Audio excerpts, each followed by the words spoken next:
और इधर अफगानिस्तान के पंजशीर घाटी पर कब्जे की लड़ाई और तेज हो गई है। पंजशीर के 4 जिलों में तो ये लड़ाई बेहद ही तेज है। अमेरिकी फौज के अफगानिस्तान से लौटते ही तालिबान ने अपना पूरा जोर पंजशीर प्रांत पर कब्जे में लगा दिया है। हालांकि पंजशीर में तालिबान पस्त नजर आ रहा है। तालिबान की एक लड़ाका टुकड़ी कल से ही पंजशीर इलाके में घुसने की कोशिश कर रही है, मगर उसे कामयाबी हासिल नहीं हो सकी है। नॉर्दर्न अलायंस के गढ़ पंजशीर में तालिबान को मुंह की खानी पड़ी है। खबर है कि NRF के लड़ाकों के साथ हुई झड़प में कई दर्जन तालिबानी लड़ाके मारे गए हैं। इतना ही नहीं, तालिबान लड़ाकों की तरफ से पंजशीर में एक पुल उड़ाने की भी खबर है। दावा किया जा रहा है कि नॉर्दर्न अलायंस के साथ लड़ाई में दर्जनों तालिबानी लड़ाके मारे गए हैं और इतने ही घायल हुए हैं। इसी बीच नॉर्दर्न अलायंस ने दावा किया है कि उनका एक लड़ाका इस जंग में शहीद हो गया है। पूरे अफगानिस्तान में सिर्फ पंजशीर तालिबान के कब्जे से दूर है। यहां पर नॉर्दर्न अलायंस अहमद मसूद की अगुवाई में तालिबान के खिलाफ लड़ाई लड़ रहा है और तालिबान के लिए पंजशीर की लड़ाई नाक की लड़ाई बन गई है।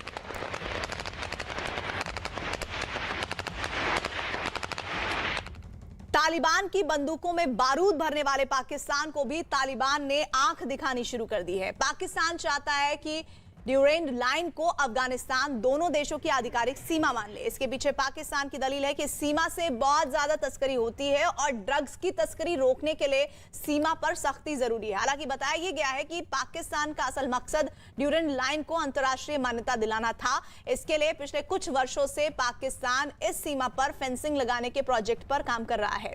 अब तक तारबंदी का काम पूरा नहीं हुआ है और तालिबान के नेताओं ने यह कह दिया है कि वो ड्यूरेंड लाइन को विवाद पर पाकिस्तान के रुख से सहमत नहीं है, क्योंकि इस सीमा के दोनों तरफ पश्तून आबादी है। वैसे अफगानिस्तान में करीब 45% आबादी पश्तून लोगों की है, लेकिन जितने पश्तून लोग अफगानिस्तान में हैं करीब उतने या उससे भी ज्यादा पाकिस्तान में भी हैं, वो भी अफगानिस्तान की सीमा पर। 1947 में जब पाकिस्तान बना तभी से अफगानिस्तान को उन पश्तून लोगों की फिक्र होने लगी जो पाकिस्तान में रह गए।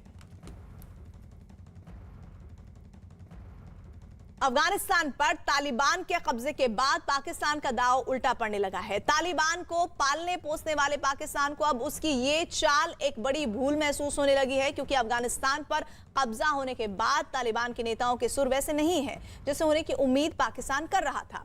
अफगानिस्तान पर कब्जे के बाद तालिबान और पाकिस्तान के बीच सबसे बड़ा विवाद ड्यूरेंड लाइन है और पाकिस्तान साथ ही अफगानिस्तान के बीच 1894 में ये सीमा बनी थी। जिस अंग्रेज अफसर ने इस लाइन को नक्शे पर खींचा था उनका नाम था सन हेनरी मार्टिमर ड्यूरेंड, इसलिए इस लाइन का नाम उन्हीं के नाम पर पड़ा है। अफगानिस्तान इस लाइन को दोनों मुल्कों की सीमा नहीं मानता है। अफगानिस्तान का कहना है कि ये लाइन पश्तून लोगों को बांटती है। पश्तून लोगों का अफगानिस्तान की आबादी से सबसे बड़ा हिस्सा है, लेकिन जितने पश्तून लोग अफगानिस्तान में हैं करीब उतने या उससे भी ज्यादा पाकिस्तान में भी है, वो भी अफगानिस्तान की सीमा पर। अमेरिका की सेना के काबुल हवाई अड्डों से जाते ही कमांडो वाली हेलमेट लगाए और बुलेट प्रूफ जैकेट पहने फौजियों का एक झुंड घुस गया। उनका हुलिया और हथियार नाटो के कमांडो जैसा ही था, लेकिन बाद में पता चला कि ये अमेरिका और नाटो के बच्चे कुच्चे कमांडो नहीं, बल्कि ये तालिबान वाले हैं। तालिबान के नेताओं ने ही बताया कि ये उनकी अपनी कमांडो फोर्स है, जिसका नाम है बद्री 313 बटालियन। तालिबान की कमांडो फोर्स, जिसके कमांडर का नाम तालिबान के नेता भी नहीं बता रहे हैं। बद्री 313 में तालिबान के कितने लड़ाके हैं इसका भी कोई अता पता नहीं है। तालिबान की तरफ से बस इतना बताया गया है कि उन्होंने बद्री 313 नाम की कमांडो बटालियन बना दी, जो काबुल हवाई अड्डे से लेकर अफगानिस्तान के सारे बड़े शहरों की सिक्योरिटी संभालेंगे। तालिबान के नेताओं ने अपने कमांडो दस्ते का नाम बद्री 313 यूं ही नहीं रखा है। इस कमांडो को भी इस्लाम के इतिहास से जोड़ते हुए देखा जा रहा है। बद्री 313 जिसका जिक्र कुरान में भी है, पैगंबर मोहम्मद को अरब के कबीलों के साथ बड़ी लड़ाई लड़नी पड़ी थी।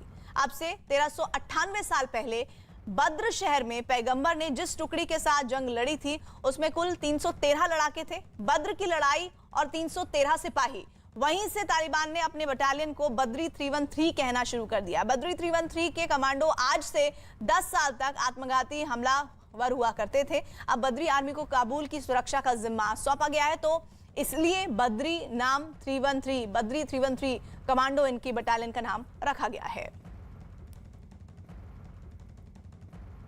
अफगानिस्तान से बड़ी खबर आ रही है इस वक्त। तालिबान ने काबुल में लोगों को एयरपोर्ट से दूर रहने को कहा है। तालिबान की तरफ से जारी एक बयान में ये कहा गया है कि एयरपोर्ट पर मरम्मत और साफ सफाई का काम हो रहा है, इसलिए लोग एयरपोर्ट पर आने से बचें। पिछले दिनों हमने अफगानिस्तान के एयरपोर्ट की तस्वीरें देखी थी जो दहशत फैलाने के लिए बहुत ज्यादा हावी हो रही थी।